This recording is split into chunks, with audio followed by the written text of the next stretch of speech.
Yep, I told y'all I was gonna do two this morning. I'm back. Well, follow church, ETC, Leader Temple Church, 3637 West Jolly Road.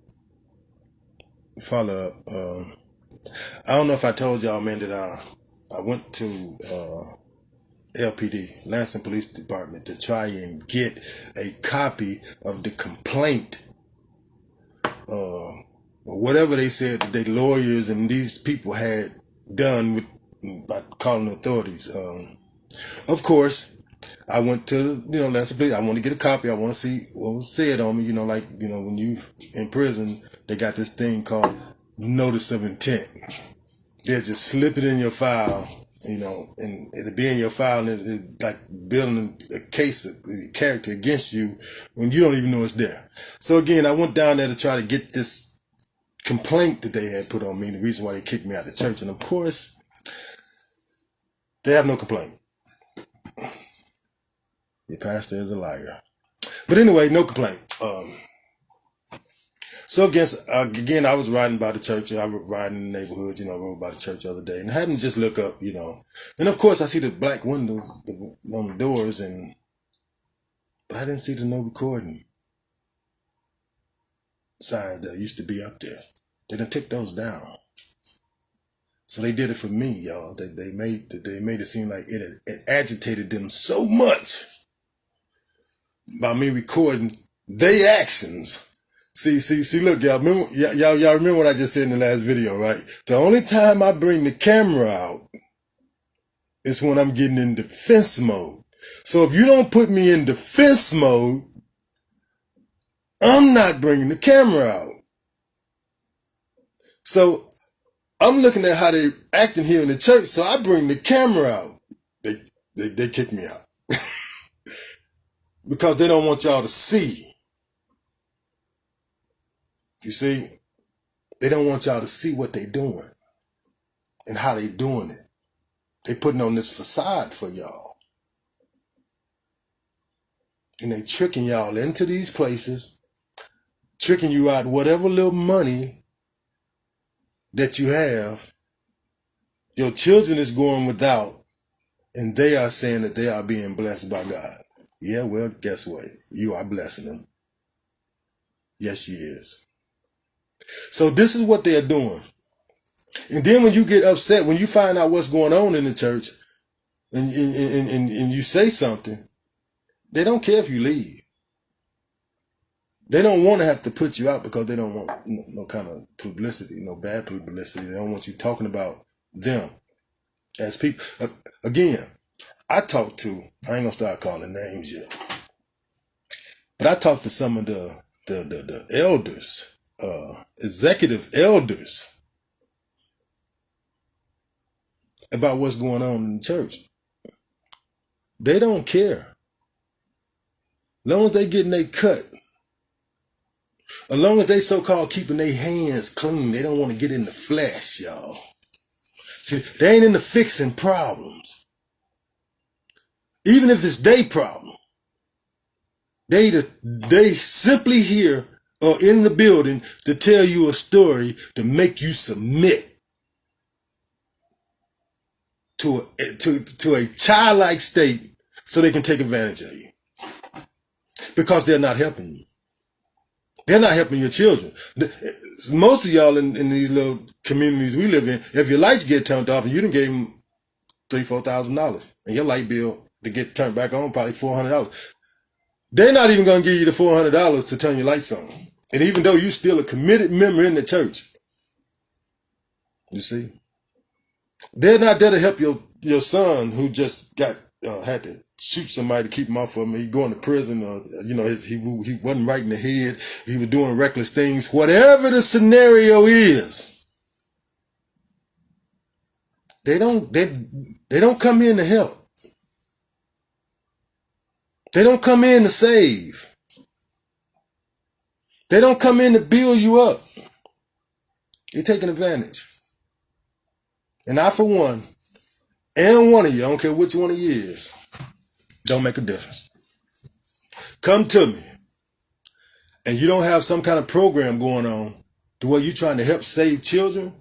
If y'all not getting together talking about building a class, a tech school, anything that will help these boys find their way, or these young girls find their way, because you know they're not getting it at home. Y'all been knowing they wasn't getting it at home.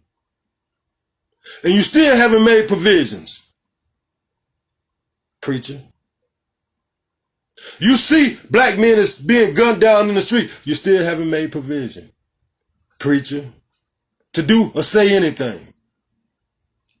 You see what's going, you get in your own little building where you can get a few dollars, where you can talk to a few people that's all messed up. You can get them to believe and stand on it.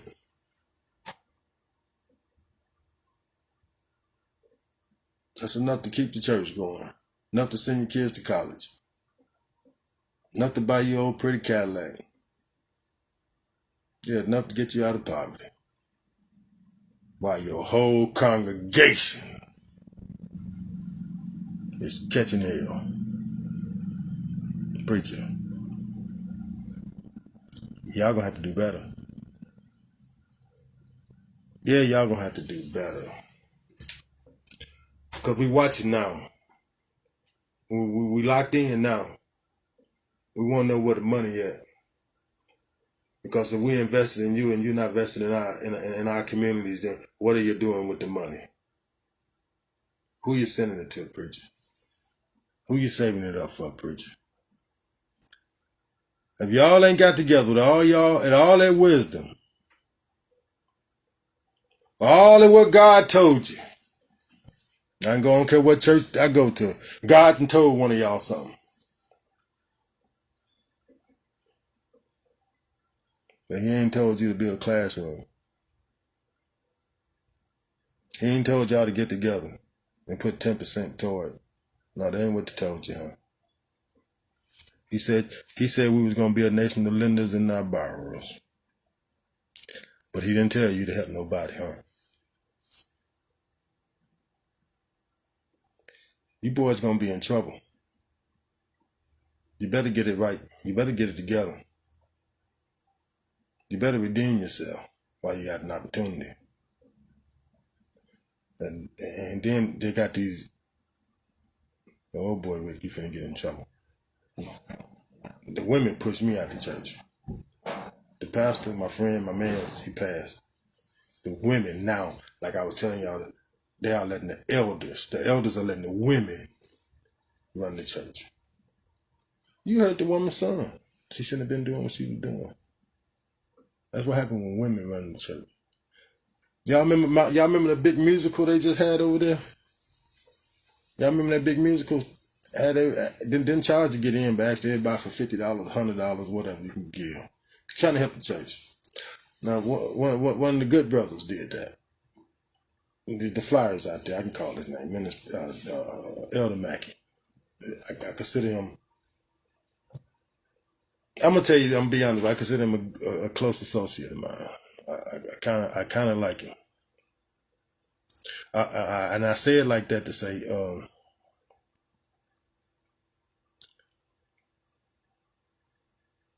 I was finna call him a friend, but I kind of like realized I only got like 2 friends. I wanted to say no friend, but honestly, I got like 2 good friends. But this brother, man, Minister Elder Mackey, he brought in a lot of people, man. I'm gonna be honest with you, I don't even care for church music. Unless it's, I'm coming and get my stuff, we know that song, right? I won't mind, I don't really care for church music, but, I went to the musical. Nick asked me. I came and I did what I could, what was needed. And he, y'all see he gone. This was only a couple months ago. They done ran him out of the church. They didn't want him neither. So don't make it seem like it's just me. In fact, I'm finna say something now that one of my close associates, brother, he like family. I'm finna say something that he said to me, and I hope he don't get upset because I ain't gonna use no names in this, but he gonna know what I'm talking about. I'm coming home a few nights ago. And he say, Rick, my uncle said, man, leave them church folks alone and find you a new church. Before I knew it, I had popped right back. Man, tell your uncle that he the problem. See, if he'd have said something 40 years ago, see, this wouldn't be going on today. But see, he didn't say nothing. You see? Now that I'm saying something about what they doing, even though Unc know it ain't right what they doing, he still don't want me to say nothing. See, I don't understand that mindset. You know what they doing is wrong, but you don't want me to say nothing. I just thought about Donald Trump. They want to take him to court in front of all those people, but they don't want him to say nothing outside of court. Ain't that the American way?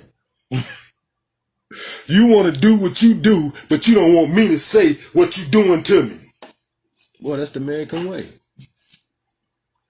So I'm going to tell y'all right now, man. All of you.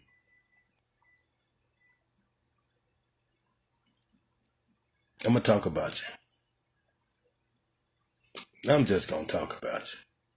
And I'm going to keep talking about you until somebody hear what I'm trying to explain to y'all. Look, I ain't saying get rid of the churches, y'all. I'm just saying you got to get the people out of the churches that's misusing, mishandling, taking advantage of the people's money.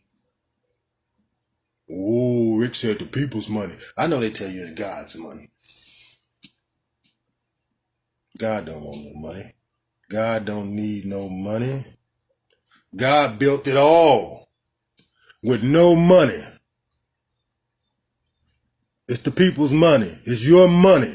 It's what you're sacrificing to an ideal that don't even support you. And now for you black women, my sisters, go find me something in that book that talks good about you. Since y'all the ones that want to fight for it so much. Since y'all the ones that want to tell us what we ain't. Send me a scripture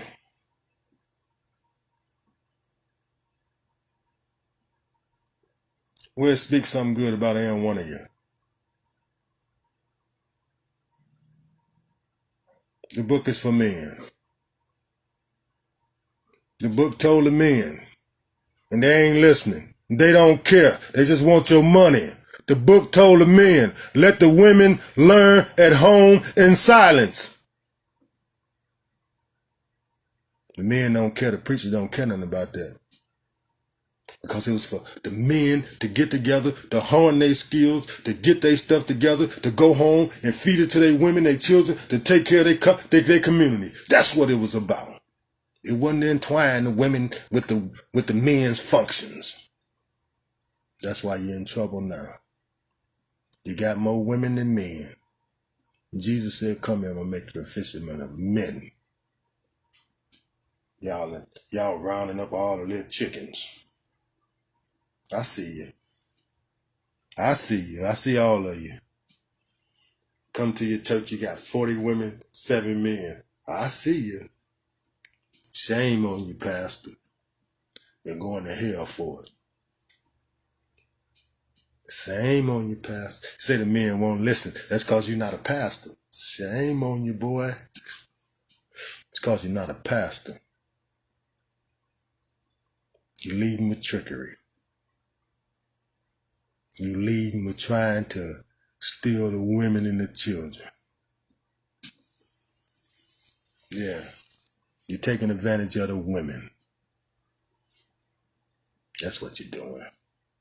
You're taking advantage of the community. You're stealing. Pastor, did you hear what I said? You're stealing. You're stealing from the community. You ain't willing to put nothing back. You ain't willing to even talk to them about how you put nothing back. You're stealing from the community. You're keeping the community broken poor. And you go to talking about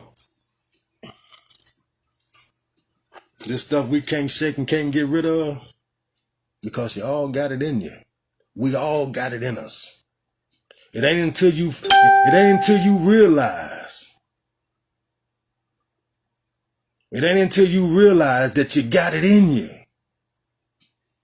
that you start to make a constructive effort of getting it out.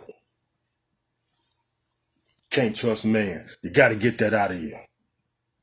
You don't care nothing about your children. You got to get that out of you. You want to cut people off, so you got that from church. You got to get that out of you. This is about love. This is about respect. This is about encouraging. This is about help. This is about being a crutch for somebody, not for yourself. When somebody else see you doing something for somebody else, then somebody else gonna come do something for you. That's the way it works. See, you want to be independent. You want to be a strong black woman. You want to be a strong black man. You want to be independent. All by yourself. And let me tell you something. Independence is death. Did you hear me? Independence is death. You don't never want to be by yourself. It wasn't meant for you to be by yourself. It wasn't meant for your children to be by themselves. It wasn't meant for family to be by themselves. It's family. Family sticks together. Blood is thicker than water. And when I have more family attributes with the people that I meet around me outside of family, boy, we're going down a slippery slope. We're going down a slippery slope, y'all. I'm telling you. And I'm going to keep telling you, because I'm going to keep talking about it. Family. Us. We ain't nothing by ourselves. I don't care how bad you is. I don't care how many guns you got. I don't care how many weights you lift. I don't care how many people scared of you. I don't care how much money you got. You ain't nothing by yourself. Death will waste a person that has nobody, that has no protection. Scripture say, well, what scripture say? God forbid the man that falls down and has no one to help him up. What scripture say? About the good Samaritan on the side of the road, it took someone like you and I. The preacher kept going. It's always us that's helping us. And while y'all listen to all this old LBGT stuff, all this, want to be a bad black woman, independent black woman, you want to be all by yourself, you don't need no man, that comes straight from church. I got Jesus, I don't need no man. You see, you're going down a slippery slope. You're going to find yourself somewhere you don't want to be. As my mama would say, keep living. You're going to find yourself somewhere you don't want to be. And I can guarantee you, you're going to find yourself all by yourself. You heard me? But anyway, man, y'all holler at your boy, man. I ain't trying to keep you long. I'm just trying to, just keep us right, man. I'm trying to get us right, man. I ain't trying to, if I ruffle some feathers, if I step on some toes, it's unintentional. Jesus never ruffled no feathers or stepped on no toes. He just told it the way it was. I'm just trying to tell it like it is, man. I'll let your boy, man. Y'all get at me.